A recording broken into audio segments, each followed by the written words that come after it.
house. You know I'm a diehard A's fan. Not AIDS, A's, okay? Don't get it twisted, all right? I didn't fuck up there. Did I add a D to that? I might as well have because the A's are on life support, all right? This team's fucking crumbling. This team is withering away because Fisher is a piece of shit. Fire sale happened. We got rid of everybody. We got rid of our first baseman, Matt Olson. He's now part of the world champion Atlanta Braves. Our third baseman, Matt Chapman, is a Toronto Blue Jay now. Shout out to my boy Rob. And our ace Bassett is now on probably, arguably one of the greatest, if not the greatest, pitching staff in Major League Baseball right now. He's on the Mets. Fuck.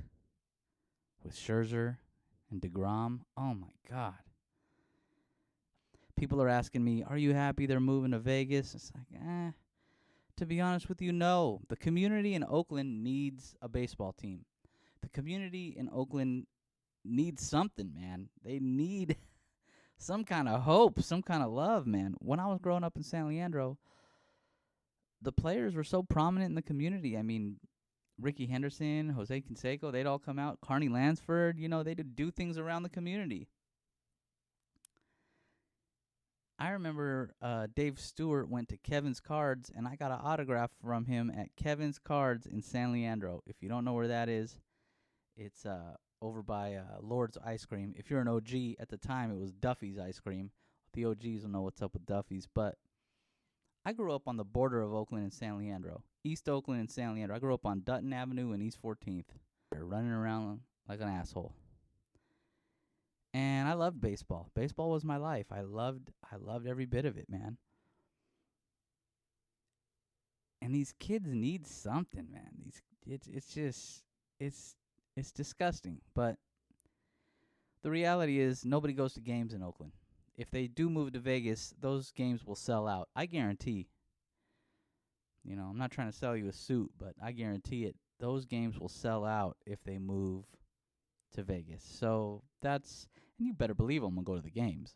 I'm a diehard fan here. I fucking love it. But it's a dying sport. It's a dying sport, and more and more people are off it. And I don't know if it's going to survive, man. I don't know if baseball can survive. It's just like less and less fans. I was reading a statistic like the fans nowadays, the average age is like 50. Fuck, man, that's not good. Kids aren't going to games. Kids don't give a fuck about baseball. They're on TikTok doing dancey dances. It's over. It's ending soon. It's all ending soon. We're fucked. And then I think about my little boy. I think about what am I going to teach this kid, man? I want him to learn the fundamentals. Baseball is great for kids. It teaches kids how to win. It teaches kids how to lose.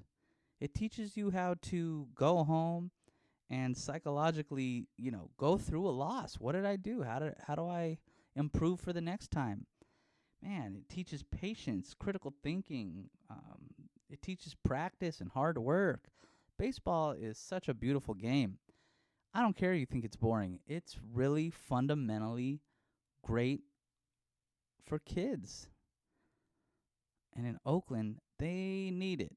They need something there. Libby Schaff, you fucking bitch. I hate Libby Schaff, man. They don't want him there.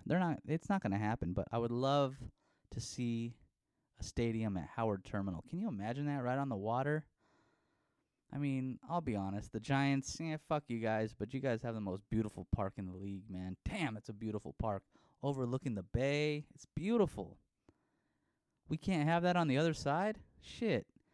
So instead, they're going to be here in Vegas, overlooking the mountains. But those games will sell out, and that's the difference between Oakland and Vegas, is nobody goes to the games anymore. What's funny, though? If you want to be entertained, go to the Oakland A's Instagram page and just look at the comments. They're posting right now spring training stuff, and the comments are just all these disgruntled-ass A's fans. The Oakland AAAs, we deserve it. It's true. It's what it is, man. We develop these young guys. They come through our system. They become studs, and then we ship them off. bullshit, man. I'm tired of it, man. I'm tired of seeing our best players leave. And you know what? I say that, and it kind of sounds like I'm knocking these young guys coming up, because now there's opportunities for these other dudes. And I'm not trying to be disrespectful to you young dudes that are wanting the opportunity and, you're ready for it. I get it. It's just frustrating to we have a contender. The team we have is ready. They're a playoff-ready team. With, we could use a pitcher or two, maybe a better closer. But other than that, we got a pretty solid team.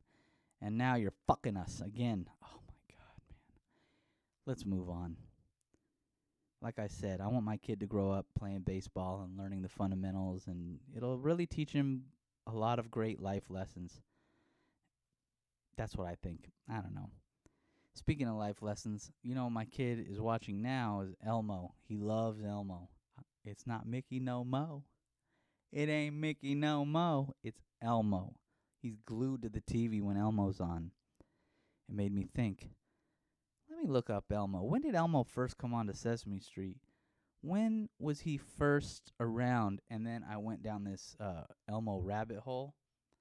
And so now I present to you the history of Elmo. Elmo's mother was a whore that lived on the outskirts of a street called Sesame. Little Elmo had nowhere to go, no father figure around. His dad was a steel worker from what I read. Left the family, said he was going to go get a pack of cigarettes, never came back. So little Elmo had to find a place to live.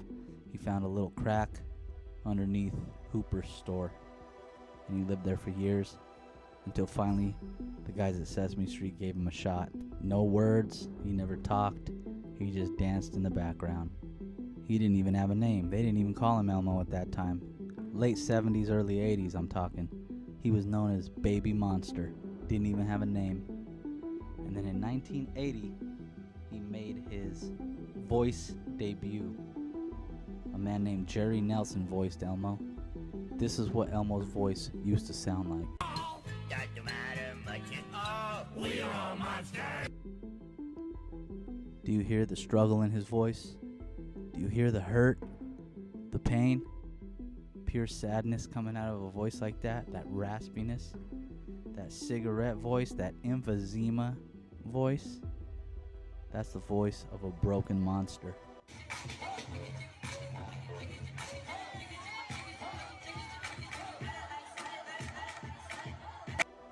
But he was working his way up. In 1981, he officially became Elmo. They named him Elmo. And from 1981 to 1984, he was voiced by a man named Brian Muhol.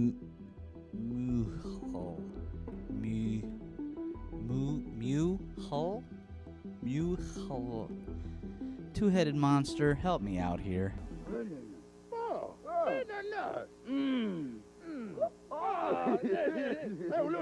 You.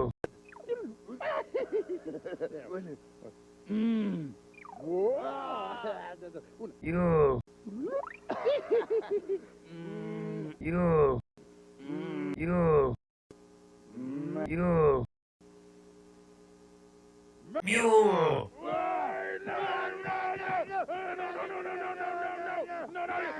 Mule, thank you, Brian Mule. So he voiced Elmo from 1981 to 1984. This is what he sounded like. No. Me, Claudius. You see that? He's developing a little more, getting off the ciggies, trying to back away from the drugs, the alcohol. He's getting his shit together. And in 1984, for a brief amount of time, probably 2 or 3 episodes, he was voiced by a man named Richard Hunt. Richard was a puppeteer, and he did many characters. Oh, good! Game! Yes, hi, Emma. yes! Play game! Yes, What? yes! Oh, laundry game! Yes! But he was frustrated with the Elmo character, so I heard he threw the Muppet in frustration. And guess who picked up that Muppet? This man, Kevin Clash. I want to apologize to Kevin Clash because on a previous episode, I said this. Elmo for president, you know what I mean? But not the guy that voiced Elmo, because he's a fucking petter ass. Well, guess what? I went down the rabbit hole of that whole thing. And in my opinion, I can't say he did it or he didn't do it. I don't know. I wasn't there. But in my opinion, I watched a couple of the interviews with a couple of the guys that accused him. And they seemed kind of money-ish. They seemed like they were just in it for the money. And what had happened was all the counts got dropped. So one dude recanted his statements and said, no, we had a relationship, but it wasn't till I was a legal adult. And then 3 of the dudes, a judge dismissed all the charges. And the judge even went as far as saying that there was evidence that the accusers seemed opportunistic. So, Kevin Clash, I'm sorry. You know what? I'm a victim of the, what do they call it? The news media, the fake news media. I don't know. The news really went to town on this dude, and you know that's fucked up, man, because it ruined this man's career. It ruined his career. So he left the show, and I did see that he was in the Happy Time Murders. That's a movie, like a raunchy puppet movie, where the puppets look exactly like Muppets, but they're not. And I haven't seen it yet, but it looks funny, and I'm going to watch it. Maybe I'll even do a little review on that movie, but it's like a raunchy puppet adult movie. The preview I saw, they were milking a cow in the background, like shooting a porn. I don't know. Well, he's in that. Ugh, doesn't look good for you, bro, but it's actually, maybe it makes you look like a good sport. I don't know, man. I know the guy came out as a gay man. I don't give a fuck about that. Live your life, bro. But this man was Elmo for almost 30 years. He is the voice of Elmo. Elmo of Sesame Street News. Oh, hi. Well, it's still not time for Savion's dance class yet. He made Elmo a star. Elmo became from rags to riches. From that whore mother living on the outskirts of a street called Sesame to the biggest star in Sesame Street history. That's all because of Kevin Clash and his voice of Elmo. He made kids love him. Wait a minute, that doesn't sound very good either. You know where I'm going with this. He turned Elmo into a superstar, is all I'm saying. And, I mean, my kid's glued to it, but it ain't Kevin Clash anymore. It's this guy, the new guy, Ryan Dillon, who, not hating on you, Ryan, you're doing a great job. But let's be real. There's no creativity there. You just are doing an impression of Kevin Clash's Elmo. A chicken goes buck, buck, buck, buck, buck, buck, buck, buck. That's all it is. But why wouldn't you? They don't want to change that. Elmo's the biggest star on Sesame Street. They don't want to do any changes to that voice, so they found the right one. You know how they do. When Mickey Mouse's voice dies off, they get a new one. Bugs Bunny dies off, they get a new one. But, you know, there's a leader in everything. Mickey Mouse, the leader. Bugs Bunny, the leader of Looney Tunes. Well, Elmo's the leader of Sesame Street. He's the king. And that's the history of Elmo. Storin.